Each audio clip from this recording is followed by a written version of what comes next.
welcome everyone to this month's press program. This is today's date is Thursday, June 19th. Our guest speaker today is Enrico Bonilauri from Emu. His topic, as you can see, the title here is Deeper, Healthier Electrification, Passive House Retrofits. That'll be, I think, a topic of interest to a number of Denverites here, many of which are in older homes. So a little bit about our chapter and our group, PHRES. The Denver chapter, our mission is to create a carbon neutral Colorado powered by 100% renewable energy, to transition Colorado to a new energy economy that is 100% renewable through education, engagement, and creating networking opportunities across all Denver communities. We value renewables, emerging technologies, efficiency, diversity, inclusion, and community. PHRES is a statewide nonpartisan nonprofit 501c3 membership organization. I'd like to take a moment to thank some of our sponsors who help make our organization possible. Contributing at the gigawatt and megawatt levels is the Poudre Valley REA, Moss Adams, Vista Engineering Group, Kelly Government Solutions, Solaris Energy, Platte River Power Authority, and Centon Instruments. Contributing at the kilowatt level, ARS Solar and Renewable, Sandbox Solar, Branch Architects, Architecture Studio, Bright Sense, Terranexum, Helio, COSA, that's the Colorado Solar and Storage Association, Bright Sense, and the Colorado Green Building Guild. Upcoming next month, it will be in person as well as online, is Byron Komanek, who is the owner of Jack Solar Garden. It's a family-owned business in which they are practicing agri-solar voltaics, I think is how it's said. The title of this presentation is How Solar Infrastructure Supports Agriculture in a Hotter, Drier Climate. That'll be on July 17th at 6:30 p.m. at Odell's in person. But it will also be online for those who would like to participate that way. Odell's, you can see, is located at 2945 Larimer Street. And we offer free beer for the first, I think, 25 people and pizza. So enough about me. Let's turn this over to Enrico. Thank you. And thank you, Claes, for having me today. For those who don't know me, I'm Enrico Bonilauri. I'm the CEO and co-founder of Emu Passive. Emu started off as an architectural practice back home in Italy, where I'm from. And we got into green building and sustainable construction right off the bat around 15 years ago. And we found Passive House to be a solid handrail with building science to guide our design decisions. Today, I'm going to talk about Passive House and retrofits, specifically in the context of achieving electrification, achieving the goal that Greg described earlier of 100% renewable energy sources. So we, as a company, we are based out of Denver. Now, we no longer practice architecture, but we focus on education for construction professionals, specifically architects and builders. And we do a little bit of consulting, but primarily we try to push knowledge and push research and education to have this advanced building science to reach mainstream construction in Colorado and elsewhere. Today we're going to talk about passive house retrofits as a way to have a lot more effective electrification with deep energy retrofits, as well as having healthier buildings. That is something that should not be forgotten in the process of retrofitting buildings. We have a small team. We call ourselves recovering architects. We no longer practice architecture, but that is where we started from many years ago. We got into passive house and building science about 15 years ago and moved to Colorado in 2016. We now are the main providers of hands-on training for passive house across the US. And we really focus on the hands-on component because there's only so much you can learn from a PowerPoint presentation if you're a builder and if you're an architect. So there's a lot of quality assurance that needs to be in place if you're working on high-performance projects whether or not you want to be certified. And so that is what we're focusing on.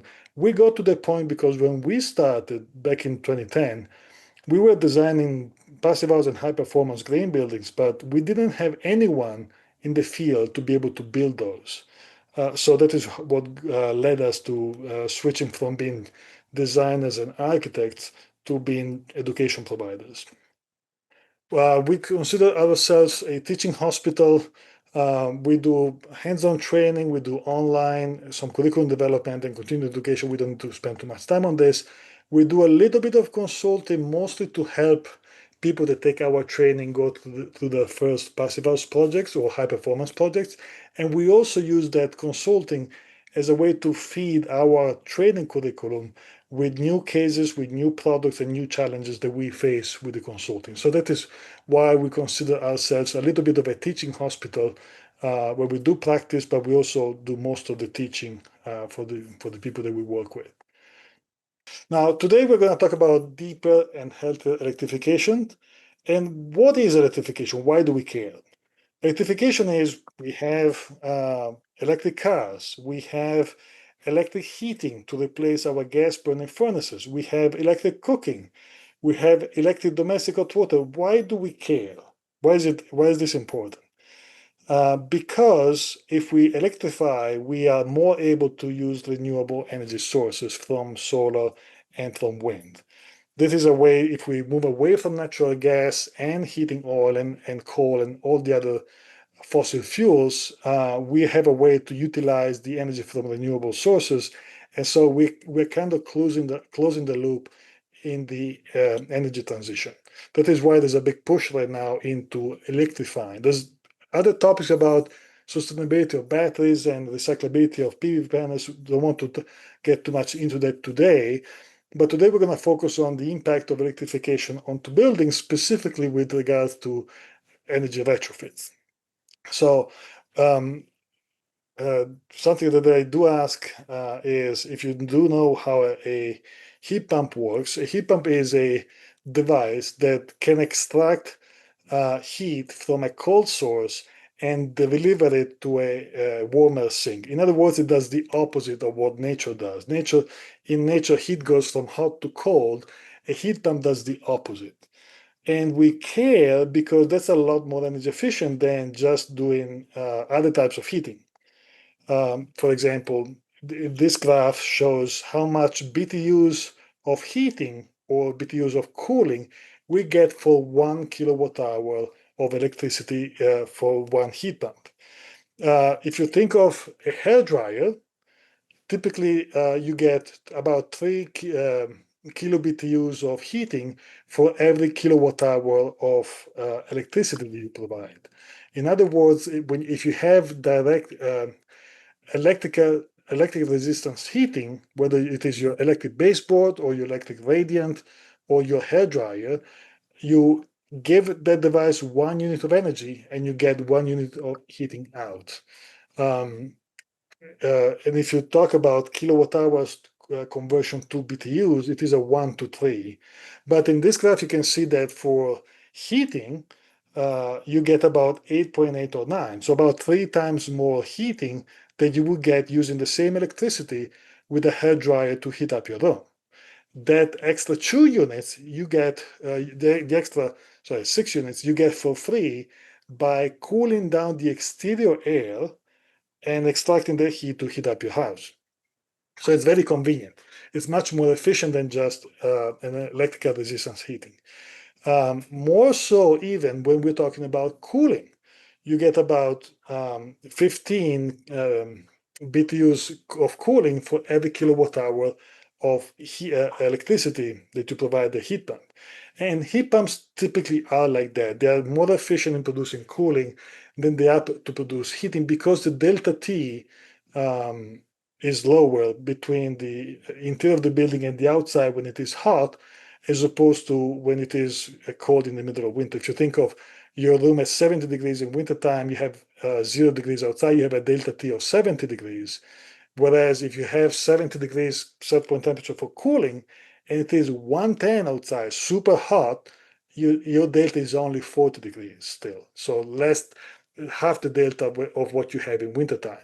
So intrinsically, heat pumps are more efficient for heating than your furnace or your electrical baseboard, for example.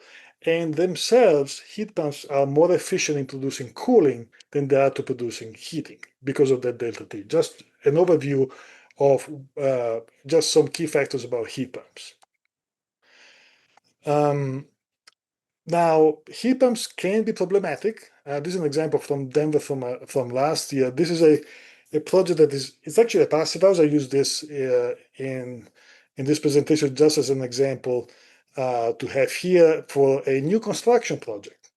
And if we this is used in this project, if we were to build a new construction to the latest energy code, the 2021 IECC. The heating load will be around 60,000 BTUs per hour. And if you cover that heating need over a year with just gas, your bill over the year will be around $1,000. If you switch to a heat pump without changing nothing with the building envelope, you will save about $300 a year because the heat pump is more efficient. Similarly, if you have an existing building, this is a building actually in Montana. We are doing some passive house retrofit we're going to cover in a second.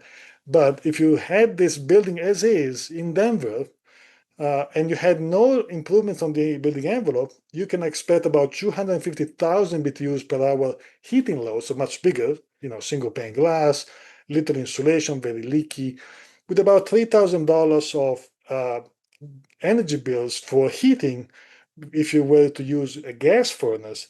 And if you switch cold turkey to just a heat pump without changing anything of the building envelope, you will save about $900 a year because, again, the heat pump is more efficient. So heat pumps are more efficient, so they allow for energy savings compared to just using a gas furnace, even if you don't change anything of the building envelope. However, there can be problems because we have times of the year where heat pumps have an extremely hard time to work. And this is where regardless of these cold spells or the ice vortex or the Arctic vortex, whatever they call them, you want to select, for our climate, you want to select cold climate heat pumps. Otherwise, you will have a heat pump that only works for part of the year.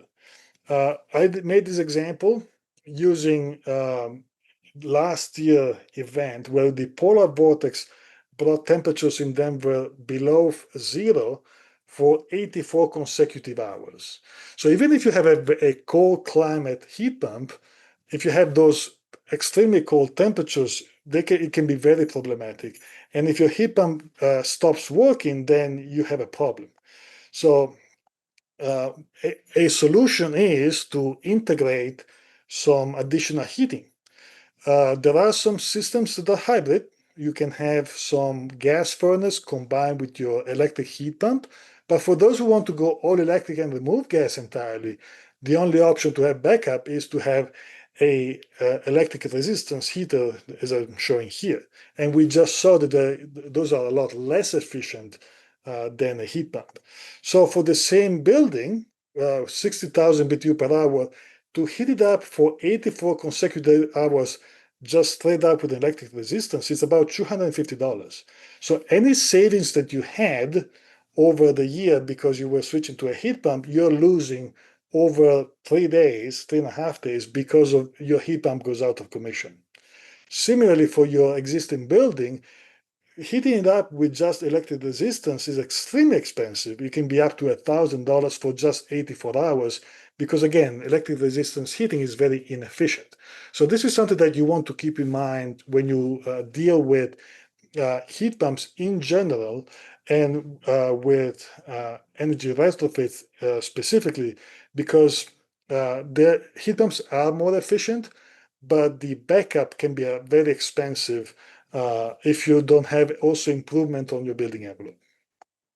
So other things that can go wrong, this is a photo from a building that had no mold to begin with. They did a partial energy retrofit. They just replaced the windows, and they did not do anything else. and all of a sudden the building started to fill up with mold. So what happened was the existing house had no issues with mold. They just replaced the old windows and air sealed the envelope, but just with regards to the building, to the windows, I'm sorry. And they did not address any thermal bridging, nor did they provide the continuous ventilation. So in other words, they removed uncontrolled ventilation, the air leakage through the old windows. It's in a way ventilation that you don't control, but it was there, and so it removed moisture. So they replaced the old windows with new ones, and they removed that air exchange, and that in just a few months led to more development because now you have a building that is accumulating moisture. And this is very common in building retrofits if you don't look at the big picture. This is where looking at energy is important, but looking at how the building performs in terms of moisture management and in terms of the quality of the building envelope is more important than the energy performance. So electrification will not fix this. The heat pumps will not fix this problem, PVs will not fix this problem, and a house battery will not fix this problem. Passive House has the building science to fix this problem. We're going to see that today. And this is very important regardless of any green building certification goals. We want to address this building retrofits with the knowledge that this knowledge exists. This knowledge is not included in the building code. The building code is at least 30 years behind building science, and it's decades away from implementing and enforcing this. Passive House provides the tools today to acknowledge where these risks exist and address them in a way that you can prevent this. This is preventable. We know how to prevent this. Building code does not include that part of building science. So we're going to talk a little bit about passive house retrofits. The example of our homes is probably the most relatable for everyone, but this can also apply to larger commercial buildings. This is a hotel in Connecticut that was retrofitted to passive house standard recently. And a beautiful piece of architecture. It's a certified passive house, and it's a retrofit. So this does not only apply to our individual homes, this can apply to a number of projects. The principles of passive house, for those who don't know, include super insulation, thermal bridge avoidance, high performance windows, air tightness, and heat recovery ventilation. If you have any questions, you can put them in the chat. We're going to go over them together at the end of the presentation. These are the 5 cornerstones or the 5 principles of passive house. They are climate specific in that in Denver, you're going to need a different amount of insulation than you need in Austin, Texas, as opposed to what you need in Vail, for example. Same with the performance of the windows, same with the recovery of the ventilation, but these principles build what passive house is, and they provide a lot of value beyond just energy efficiency. In fact, the energy efficiency is a part of it. It becomes a very streamlined path to electrification of buildings and to net zero. But more importantly, well, we're going to talk about that later, sorry. This is a study that we published a couple of years ago. We took 50 projects that we did consulting on, single-family home new builds across the US, and we looked at the improvements that different building standards provide compared to the baseline of building those buildings to the 2018 ICC Energy Code. You see that the very small improvements from the ICC codes 2021 and 2024, the slightly bigger but still very small improvements provided by the Energy Star and the DOE Zero Energy Ready Homes. And then on the right-hand side, you have the dramatic improvements provided by Fuse and PHI Passive House with regards to the reduction of heating and cooling. Think of if you can reduce your need for heating and cooling by 70%. That's a significant reduction of PVs that you need to go to net zero, size of your battery that you need to maintain your building. In other words, if you can make your building more efficient in the first place and need less energy, that's going to be a much easier way to electrify the building and use the renewable energy much more efficiently. In addition to that, buildings become a lot more resilient. we're going to see a little bit of that, become more durable. By air sealing the building, you avoid moisture damages to the building, which reduces the amount of maintenance that you need. Thermal comfort is increased, and indoor air quality is also much greater. Before I forget, we have a whole number of presentations or free presentations coming up over the next few months. If you go to our website, emupassive.com, you will find we're going to have presentations on indoor air quality and thermal comfort in August, as well as more on electrification later. There are different standards for passive house retrofits. One is provided by the International Passive House Standard, that is the NFIT, and one is from the Fuse standard, that is the Fuse Revive. Today we are focusing on the international one, the NFIT. That's because that is where we do most of our consulting work. Comparison, this is the requirements for the building to be a passive house. You have certain limits for the heating demand, limits to the cooling demand. The ACH, the air sealing, has to be less than 0.6 air changes per hour during the blower door test. You have requirements for windows to meet the comfort requirements for the avoidance of mold and condensation, that is the hygiene criterion. This is the standard package for passive house. Because retrofits are different, there's other requirements. One is option A, benefit by performance.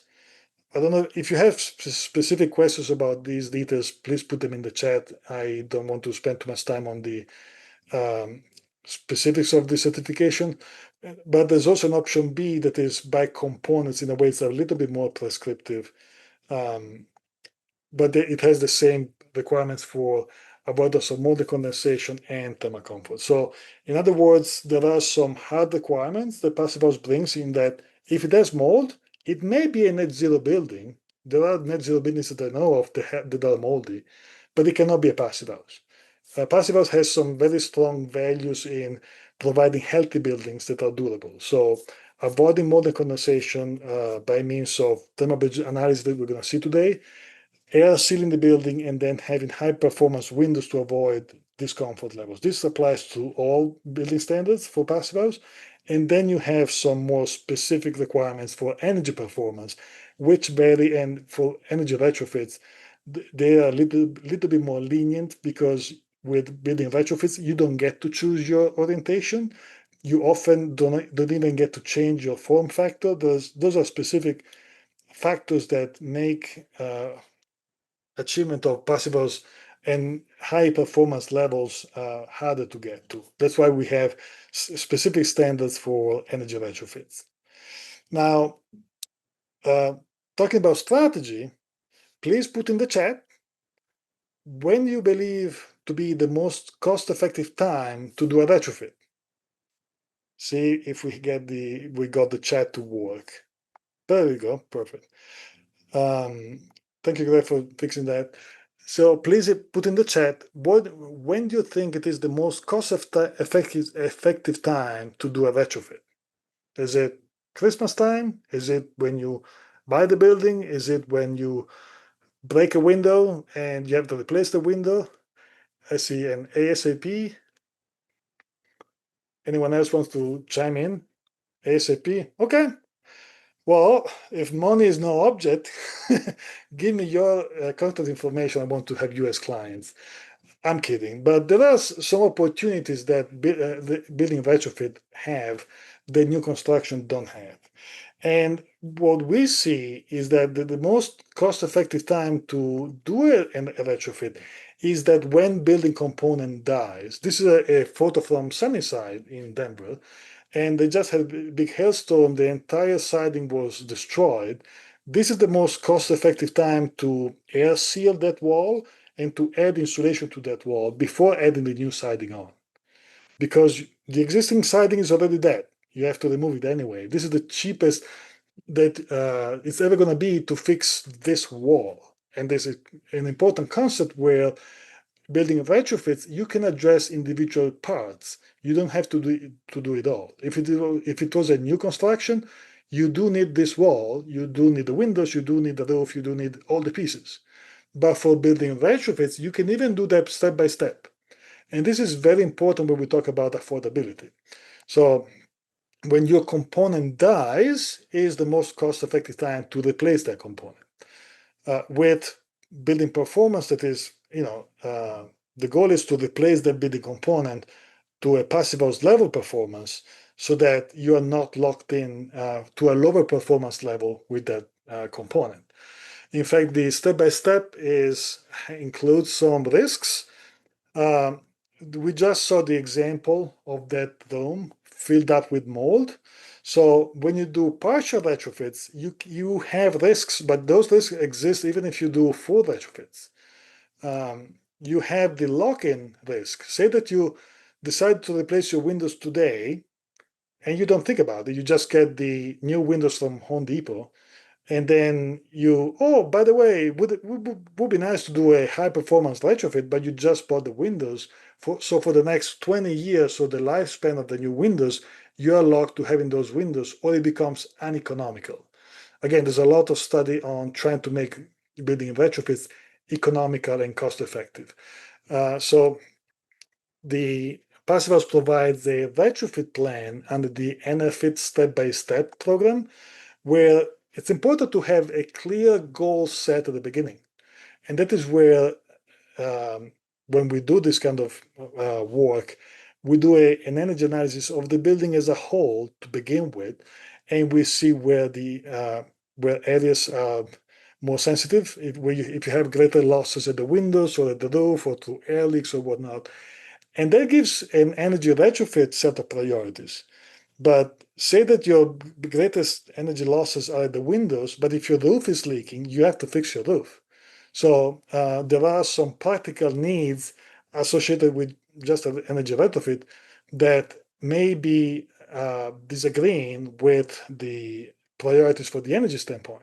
So this is where there's not a single perfect checklist to go through to do an energy retrofit. Every project is kind of different, but at least it's important to have the full picture from the beginning and make informed decisions based on building science. That is our recommendation. And in doing that, you are also able to mitigate the risk of mold and condensation that I was describing earlier, because you're addressing that with the full picture in mind. If you have more questions, please put those in the chat. I can talk a lot about step-by-step retrofits that are pretty intriguing to work on. Going into specific details, it's oftentimes advisable to add insulation to the walls, for example, and adding that to the exterior is one of the most cost-effective and better from a building science standpoint, if you can.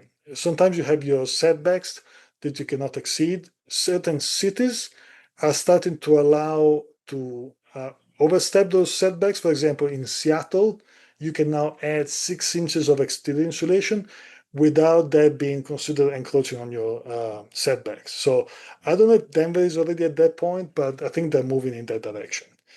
Adding insulation to the exterior is typically preferred than the interior because it does not reduce the interior floor space. It's the best place to mitigate thermal bridges, as well as it can be problematic, however, because if you have heavy exterior finishes, if you have a stone veneer, for example, it becomes very problematic to attach that through the exterior insulation. And in fact, even in new construction, when we have heavy exterior finishes like face brick or stone veneer, we typically do not have exterior insulation and we go to interior insulation like a double stud wall. So, in other words, the decision of one strategy or the other, interior insulation or exterior, is often driven by things that are not about energy. It's the exterior finish. That if you have a heavy finish exterior, we typically don't want to have insulation on the outside of the sheeting just for practical constructability. That's something that we have learned over time. And if you do have exterior insulation, or throughout this process, as we are using new technology, exterior insulation in this case, we may need to rethink specific details. In this case, I brought up some flashing details because we see this all the time on the internet. Somebody called this a high performance detail, and then they were going to add exterior insulation over it, without realizing that they were bragging about a huge thermal bridge.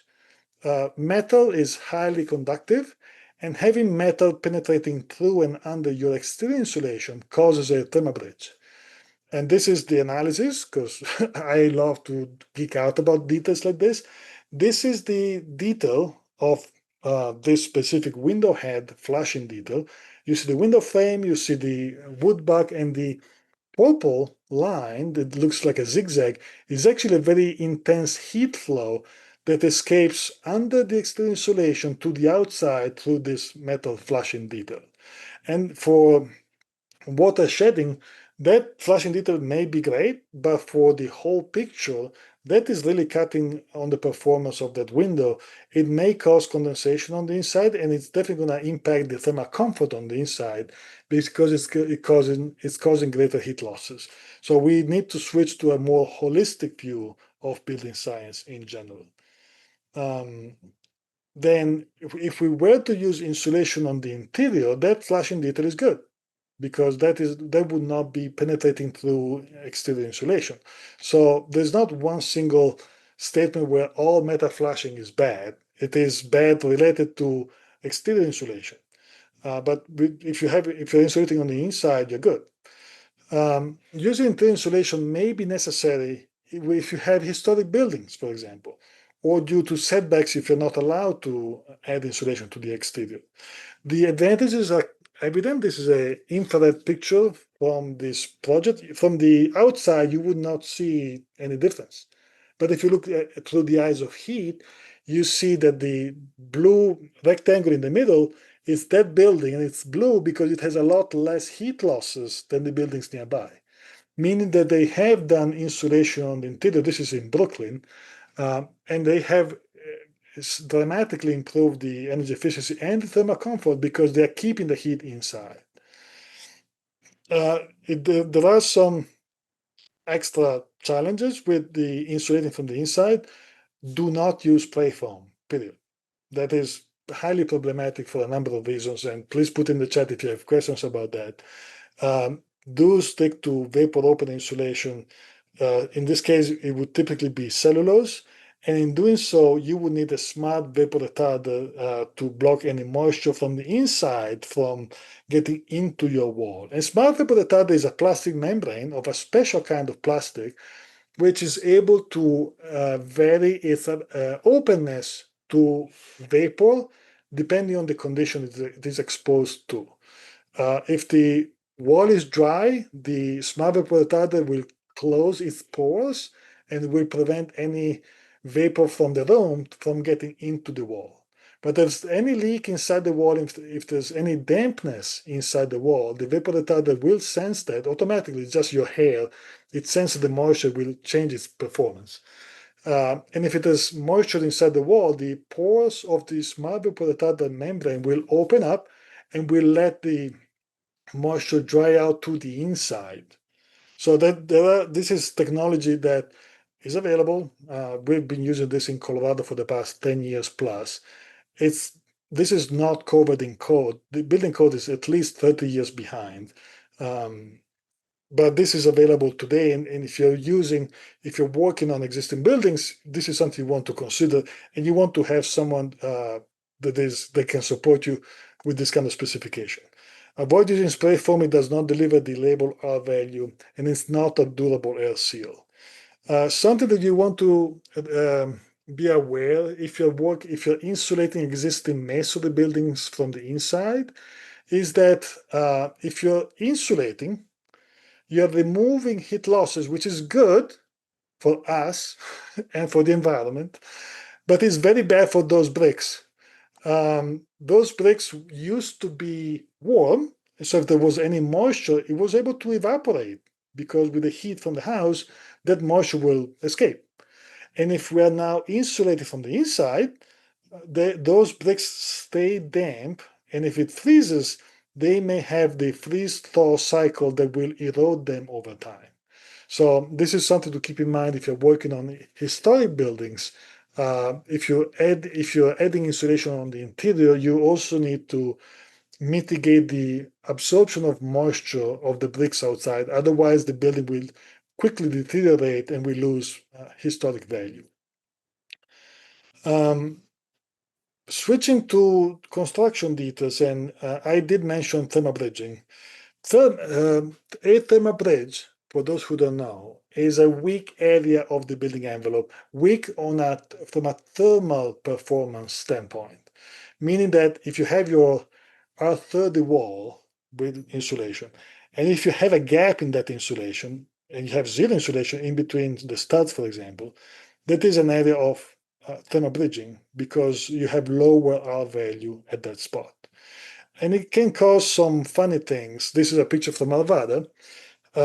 You can see this. It was a frosty morning, and you can clearly read the structure, the pattern of the structure of the building, because thermal bridging because it has lower R values, it causes higher heat losses, and the higher heat losses were thawing the frost on that stucco faster than the sun itself.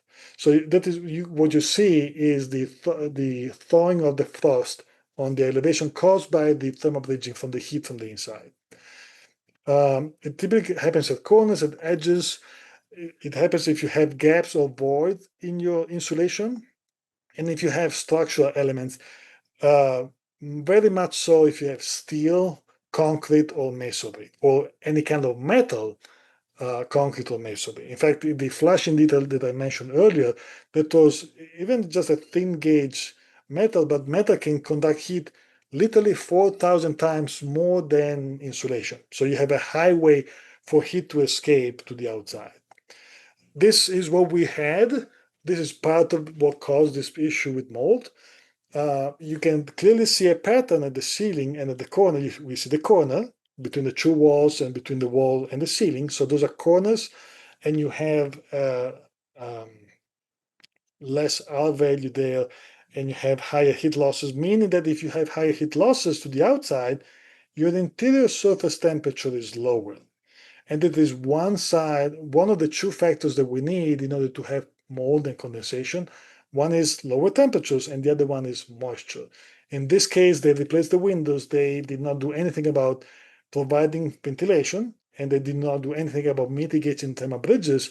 They let moisture build up in a room that had a lot of thermal bridging. That is what we get, it's mold. This is one of the analyses that we do in Passive House, and Passive House is very meticulous about analyzing these details. This is a finite element model looking at the steel beam penetration. This was for a project in Colorado where the architect wanted to have steel beams continuous from the inside to the outside. It's very sad. We still have architects that don't see that as a problem. And you can see how big of a problem it is in this model because you can see the cold coming in from the outside with your beam touching your wall being colder than the rest of the beam. And this is where you would have condensation. The good news is that this is predictable. It's been predictable for a long time. We've known this for a long time. I've been doing this kind of modeling for the past 13 years. Building code is decades away from enforcing this. And if you're working on retrofitting existing buildings, you need more of this in order to avoid mold. But this is something that can be relatively done relatively easily because, again, this is something that is predictable. We have the science to do that now. A note that mold is not the dew point. Building code does avoid the interstitial condensation, that is condensation happening inside the wall assemblies. That is what building code prevents. Mold is not dew point. Mold can develop if your wall is completely dry, as long as the pores of that wall are filled with water for a long period of time. And that building code does not do anything to prevent that. We are completely exposed to this risk. The combination of lower internal surface temperatures and moisture inside the room allows for mold development. And the good news is that Passive House provides us with the tools to prevent this. And that is what I was referring to earlier as the hygiene criterion. In Passive House language, hygiene means avoidance of mold. And this is something that I find particularly helpful in Passive House. regardless of certification goals, this is not about green building certification. This is about doing a better job at designing and building buildings. This is something that net zero, Energy Star, building code don't provide, and Passive House provides. And in my mind, this is a very strong tool for construction professions to retrofit buildings in a way that we can predict how they're going to be. Is it going to be moldy or not moldy? Your clients will assume that the building you retrofit for them is not going to be moldy. You want to be sure of that as well. And Passive House provides it with these tools. This is what we are looking at just now. Air sealing is very, very important because it improves durability. It prevents moisture from inside the building to be driven into the building to the outside, causing air exfiltration. It increases thermal comfort, less drafts. In Colorado, if you air seal your building will also stay more humid in wintertime, which we just saw it's bad for the building, but it's good for people. There is a sweet range for the relative humidity inside buildings between 30 and 50%. And I had terrible experiences in living in existing buildings in Denver where the relative humidity in wintertime with a forced air system, building was super leaky. I had like 10% relative humidity. It was super dry. And air sealing the building in our climate helps pushing it up from 10% to maybe 30% into that sweet range. We don't want that to exceed 50%, but at least we can also increase the hygrometric comfort by air sealing the building. We also get greater indoor air quality because on one side we prevent city pollution from coming in, and if there is wildfire smoke in the summertime, that keeps the wildfire smoke out. There are cases from the Marshall Fire. I don't think I have a slide on that here, where a whole neighborhood was damaged by smoke except for one house. That one house had been air sealed. So there's an incredible value in air sealing the building. And then we also get more energy efficient. But I listed it last on purpose because buildings, in my opinion as an architect, they serve a greater purpose than just being energy transactions. They provide shelter. We want to have them being healthy, being durable, and air sealing does a lot of that. How we get the air sealing? It depends on the specific assemblies of your building and your climate condition. In climate zone 4 and higher, so pretty much throughout Colorado, we want the air barrier to be on the interior side of the insulation because if you have warm air inside the building, that carries a lot of moisture. And if your air barrier is on the cold side, on the exterior, you can have more condensation when that warm air hits the cold surface. So that's something you want to be very aware of if you are retrofitting your buildings. If you have an existing frame wall, like in the picture here with the cat, you can add a new sheeting board and seal that, and that becomes your air barrier before you add exterior insulation. That is very common to do in our climate. If you have masonry buildings and you're using the interior insulation, like an example I covered earlier, you will be using the smart vapor retarder plastic membrane as your vapor retarder as well as your air barrier. So that is what you air seal all around your building. And then spray foam, insulation boards, or damp applied cellulose, these are not durable air barriers. They've been proven in the field to not last as air seals. So you don't want to use them, you don't want to depend on them to air seal your building. Aero barrier is a product that I don't know if you're familiar with. They come into your building and they spray a caulking agent into the air. It can be a game changer for retrofit. They can be very good. It should not be the primary strategy of your project because you don't actually control where that air seal is going to happen. So it's good to give an extra humph in a way, but it should not really be the primary strategy.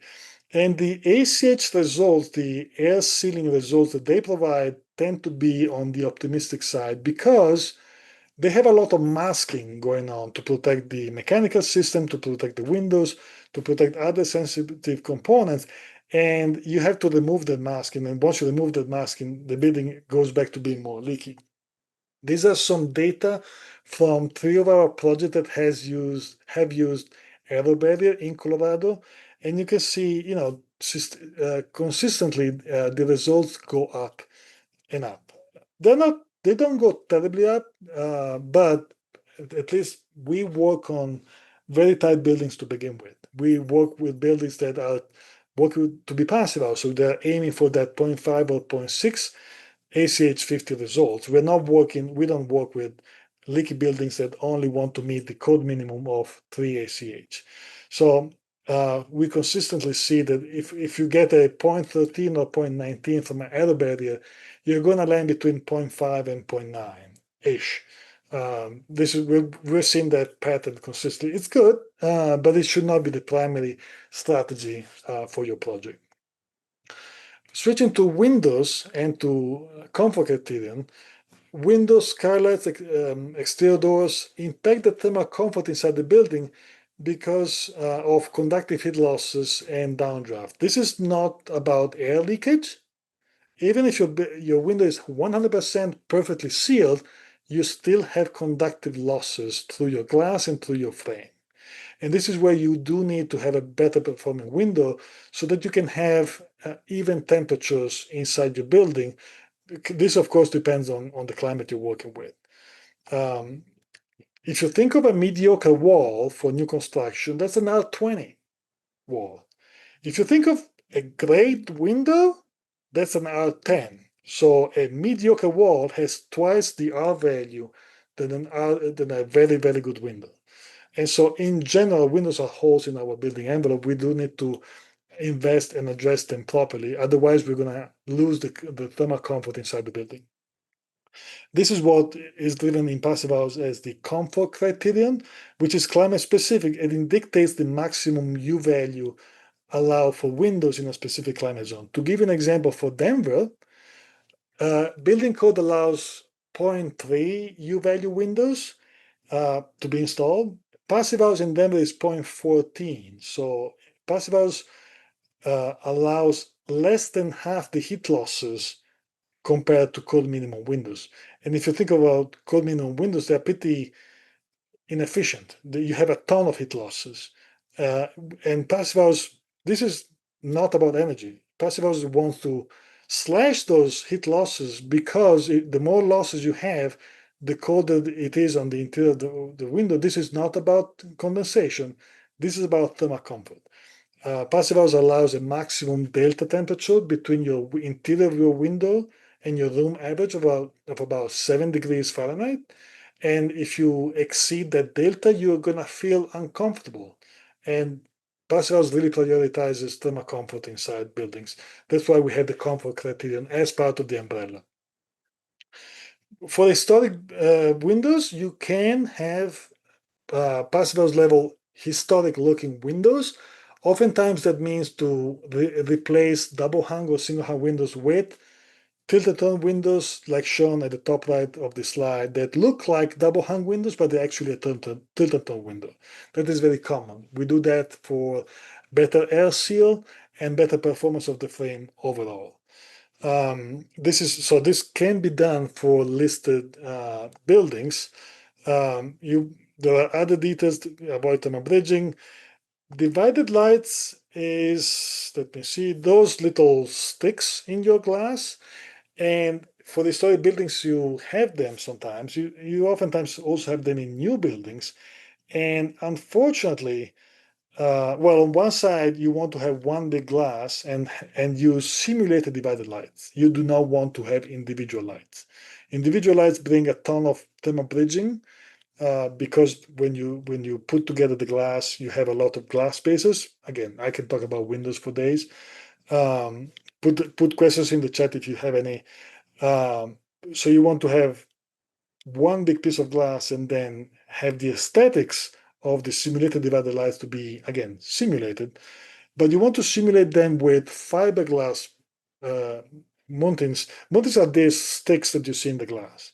And unfortunately, a lot of manufacturers use aluminum or steel, which are highly conductive and cause condensation, as you see in this building. That was used to be my home office in Nevada. You see all the condensation around that aluminum mounting. So just details that are very important to make existing buildings stay historic, but also avoid more the condensation. This is a picture of the heat flow. You would not give it 2 cents, but just because it's aluminum, it's metal, it's very, very conductive, and that causes a lot of heat flow in your glass. Pressure systems, your ERV or HRV, are needed to provide a continuous supply of filtered fresh air. That's because we breathe air day in and day out, and we want to have fresh air, but we want to filter it to remove pollution from the outside. These are an example of a new filter as opposed to just changing after 3 months. These are MERV 13 filters that can replace 85% of particulate matter 2.5, which causes cancer, and we have it in the exterior air. So it's a way to have a much higher quality of living inside buildings. Again, this is not about green building certification. This is about having buildings that are better for people. And if you have seasonal allergies, or if you have at risk of wildfire smoke, this filtration is key.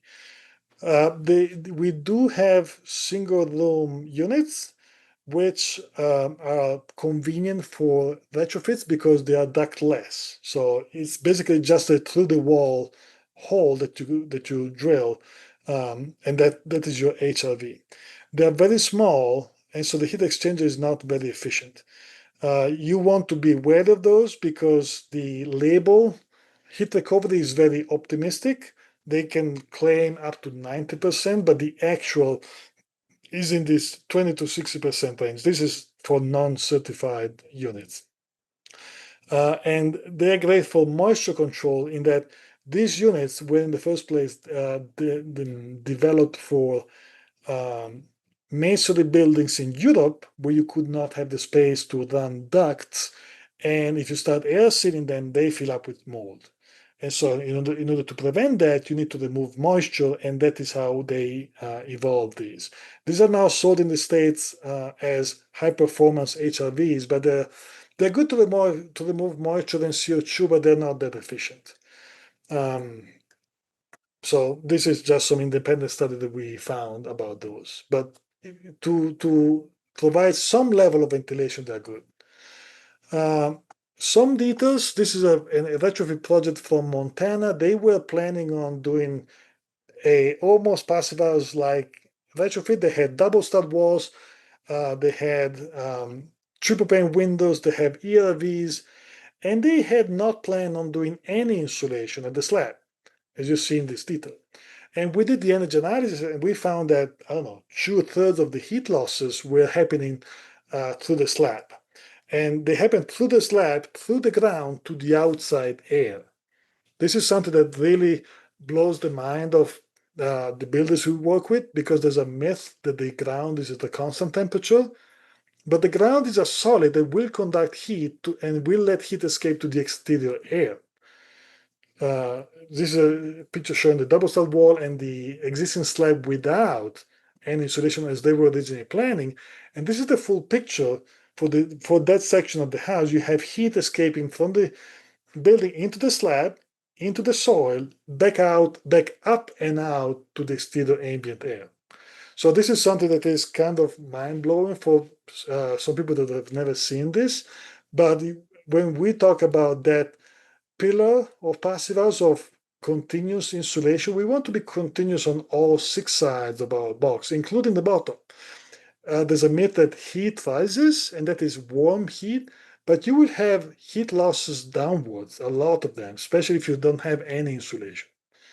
So this is something that we bring up in retrofit because you do want to give some insulation to your slab. It may be something you don't do upfront. It may be something that you do later if you do a step-by-step retrofit, but it is something that you need because you do need to insulate all of the 6 sides of your building.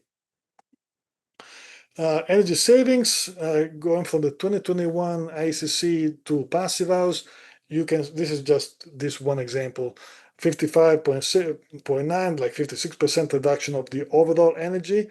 and the existing was around 60%.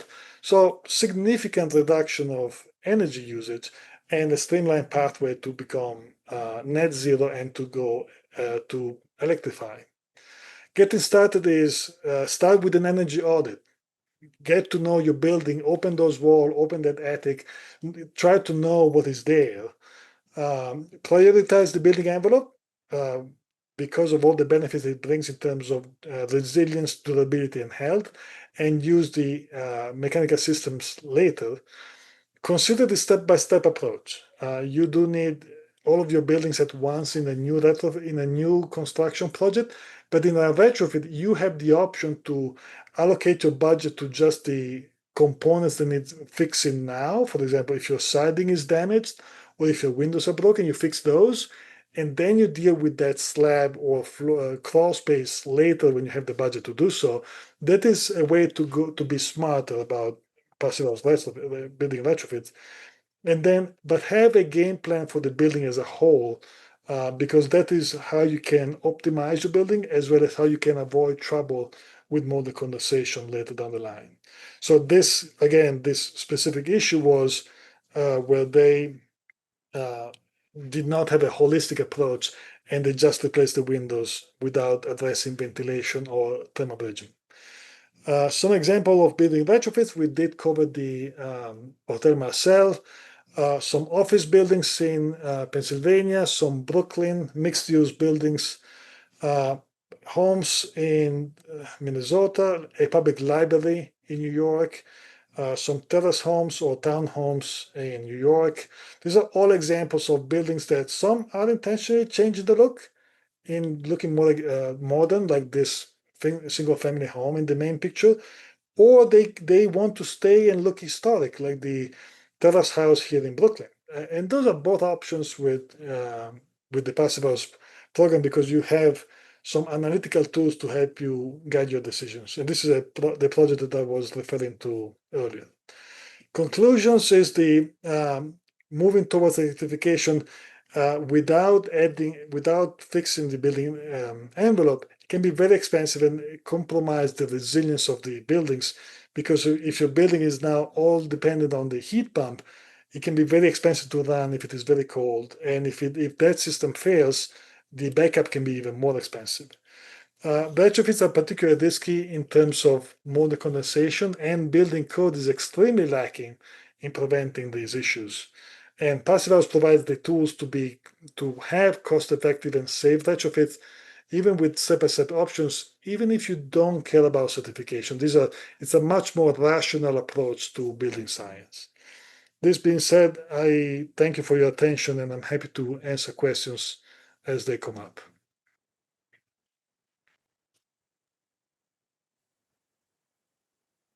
Looks like we have it looks like a question. I don't know if you can see that, Enrico. It says E is moisture barrier in hot, humid climates on the exterior of the wall, question mark. That's a good question. Even in hot, humid climates, a lot of the moisture comes from the inside out. But in climate zone 2, like Austin, Texas, or Georgia or Florida, they can get away with the air barrier being on the outside. Again, language is important. The air barrier, moisture barrier, vapor barrier, these are all different concepts. The air barrier can be on the exterior in very hot climates because it is less likely to cause condensation. But if you're always safe, you have the air barrier on the interior. Looks like there's a follow-up question from E as well, I guess specifically about Florida. Yeah, that applies to Florida. So in Florida, you can get away, my wording is intentional, you can get away with your air barrier being on the exterior because it's easier. But if it was on the interior, it's probably going to be better, even in Florida. So since to create some continuity and with the recording, I'll read the questions. And so thank you for posting those questions in the chat. The next question here, Enrico, is MP is asking, is the house you showed in Duluth, Minnesota, or on Park Point. This person apparently grew up in Duluth. That unfortunately, I don't know. We did not work on that one. There's a lot of passive house buildings in the passive house database that you can have a look at. So if you go to passivehouse.com, there's a specific link to the passive house building database, and you can find different retrofits. You can search by state, you can search by type, you can find factories or churches or homes or hotels that are passive house. So I was looking for passive house retrofits to just give some examples from around the country, and that is where I found this one. Okay, what other questions do you folks have? I see William asked that blown-in cellulosic insulation on the inside requires a vapor retarder. Yes. If you are insulating your building from the inside, you do need to have a smart vapor retarder to prevent moisture from getting into the cellulose and then hit your existing wall.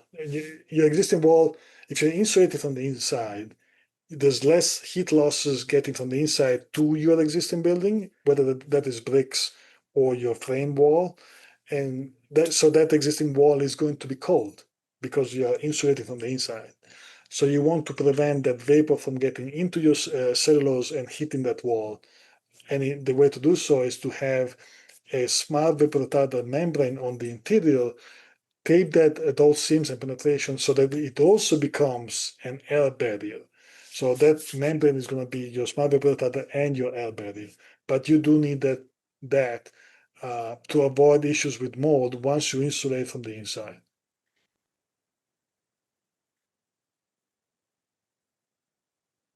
Here we go. Here's a question from JD. Any thoughts on a heat pump inside of a south-facing attached greenhouses, particularly in winter? I would not do that. The reason is that greenhouse is going to be warm during the day, and that is where the exterior air is warmer during the day. So the heat pump will work easier during the day. And during the night, that heat pump is going to blow cold air into that greenhouse, making the greenhouse a lot colder. So you may have condensation issues in the greenhouse, and there's not much heat stored in the greenhouse. Because the greenhouse, all of your walls are glass, or most of them, and so there's not much heat to extract to begin with. So that seems to me like I would not do it. I would not depend on that for that strategy. I hope that makes sense. And by the way, thank you all for sticking with me. I know I went a little bit long, but I had a lot of slides to cover, and I wanted to cover them. I think that was fine. Seemed like good timing, actually. Any other additional questions out there? Anybody engaging in a retrofit themselves and might have some burning question to help them along with their project?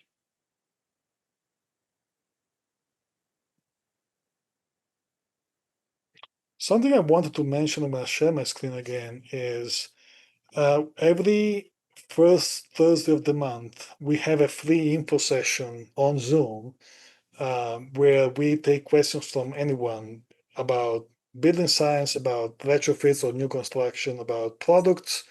It's also about training. So that is an opportunity you have to come in and ask questions of this kind.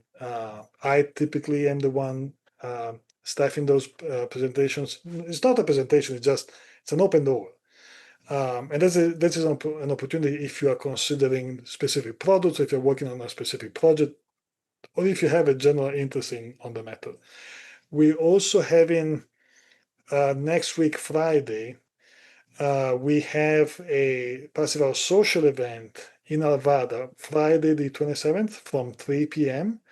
And you will meet a whole lot of Passive House builders, architects. We have 30 people in this training that we're doing next week. So if you're looking for a Passive House builder or architect, or if you're looking to find someone to network with, we are going to be at Denver Beer Co. in Old Town Nevada next week, Friday, from 3 p.m. And if you're interested in taking the training yourself, there's a lot of money right now available in Colorado to support training. If you have questions, you can come into the free info session on July 8th, or I can probably pop my email in the chat. But the passive training that we have next week in Denver is sold out. We're going to be back in Denver in September. And if you are in Colorado, there's a lot of funding again from Excel, from the city of Denver, from the city of Fort Collins, and CGBG to support your training. I'm going to put my email in the chat. Hopefully, there's no what do you Excellent. the Zoom busters or the Zoom pirates? That works too. Yeah, I'm gonna put my email. You can shoot me an email if you have any questions about that. And Enrico, looks like Mary Pettigrew is asking why the name Emu. That's a great question. It's not an acronym, it's just a bird. Myself and my ex-business partner, we are the co-founders of the company.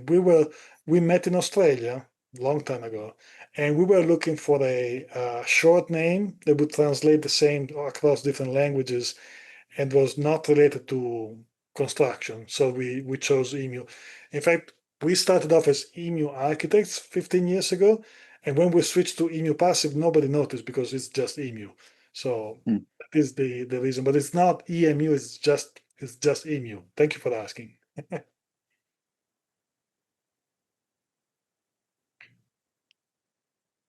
Cool. Right, Enrico, any final words before we end this meeting? No, thank you so much for having me. I enjoyed this, and if you would like to learn more, we also have more free presentations coming up on our website. So if you go to emupassive.com and look for the calendar, you will find more building science presentations. They're all free on Zoom. We have something coming up for indoor air quality, for windows, for non-residential buildings. So we do this a lot, and if you enjoyed this, please share this with your network. But thank you so much for having me, and thank you all for Excellent. your attention today. Thank you, Enrico, and we'll have you again. Maybe try to get you back here again next year. How's that sound? Yeah, love that. All right. Thanks, Enrico, and thank you all for attending. This will be posted on YouTube on our CRES channel, so you'll have a second chance to observe if you wish. And you all have a good night.